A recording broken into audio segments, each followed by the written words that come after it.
こんにちは、ハルトです。9ナーツリーのポッドキャストへようこそ。今日は本の要約とレビューをします。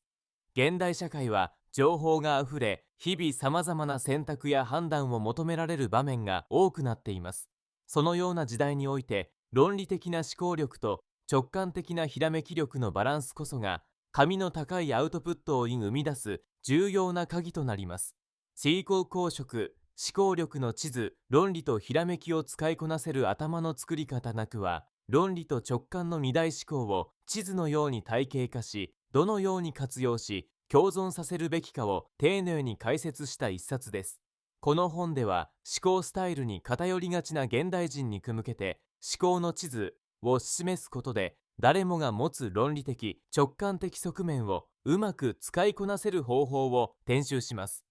単なる知識ではなく、状況に合わせて柔軟に自分の頭を使う力、すなわちも生きた思考力の育て方をビジネスや日常生活など身近な自力を教えながら分かりやすく紹介しているのが特徴です。本書を読むことで単に正解を導く頭から問いを深める、頭へと意識が移行し、より本質的な無知の捉え方が身につきます。これからの不確実な時代を生き抜くために必要な思考力を地図という視点で可視化し、同票となる一冊です。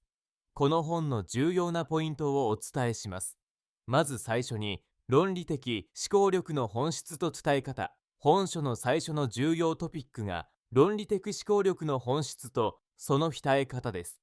論理的思考とは、緊密を立てて、物を順序立てて考え、正確な結論を無にきぎきつつりのことです。聖子七は、多くの人が論理の体系に偏りすぎると、クリエイティブな発想が浴びると指摘しつつも、ビジネスや問題解決において、論理力は絶対不可欠だと説きます。そのため、論理力を徹底的に高めるトレーニング方法や、前提条件を明確にし、仮仮説を立てて検証する一連のプロセスが紹介されています。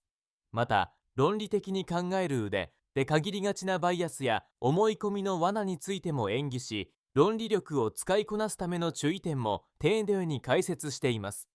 論理的思考は会議や交渉、プロジェクト設計などあらゆるビジネスシーンだけでなく、日常生活の意思決定にも応用可能であることを実感できる内容です。論理力を高めたい読者にとって、基礎から応用までを体系立てて学べる非常に實用的な章です。次に、ひらめき、直感型図のメカニズムと活用法。本書の2つ目の何は、直感、ひらめきの仕組みと、それをどのように日常的に生かすかです。ひらめきは多くの場合、非論理的、非合理的なものと捉えられがちですが、シエコシネはその背景に長年の経験や膨大な情報の蓄積があることを強調します。ひらめき力を高めるコツとして、多様な体験・経験を積むことや、情報のインプットと自分の思考をつなげていく訓練が有効だと紹介。直感が動く瞬間は、意識していない深層で情報の組み合わせや関連付けが起こることで生まれます。ここでは、どうすれば普段からひらめきを意識的に引き出せるのか、気づきを伝える方法や発想法のノウハウも解説しています。また、論理的側面との相互作用についても丁寧に述べられており、ひらめきが論理的思考にどう生かされるのかが具体的なケースで展開されます。直感力をアップさせたい人にとってすぐに実験できるヒントが満載のパートです。さらに、思考力の地図化、可視化する重要性。3つ目の主体は、本書タイトルにもなっている思考力の地図がです。思考力を地図のように可視化することで、自己の思考スタイルや得意不得意な領域を客観視しやすくなります。シレコ式は思考のタイプを大まかに分類し、それぞれに応じたアプローチ法や強化のポイントを示しています。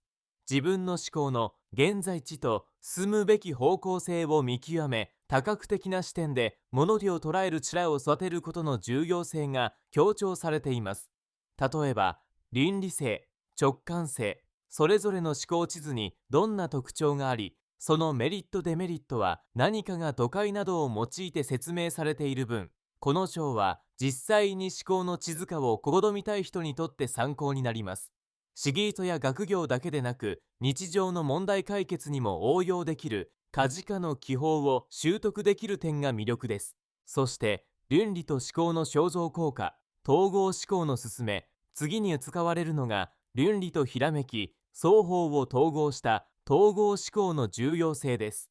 どちらか一方に偏ることなく、状況や目標に応じて最適な使い方を選択することが、生産性や創造性を最大化する秘訣です。世知孔子は統合思考が社会のあらゆる分野で新たな価値やイノベーションを生み出す基盤になると説いています。実合のビジネスシーンで生じやすい論理だけで決断が遅れる、直感で決めて失敗するといった問題点に対し、両者を組み合わせる事件ステップが提示されます。一時的に統合思考を活用することで判断のシミとスピードが向上し、多様な課題にも柔軟に対応できるようになります。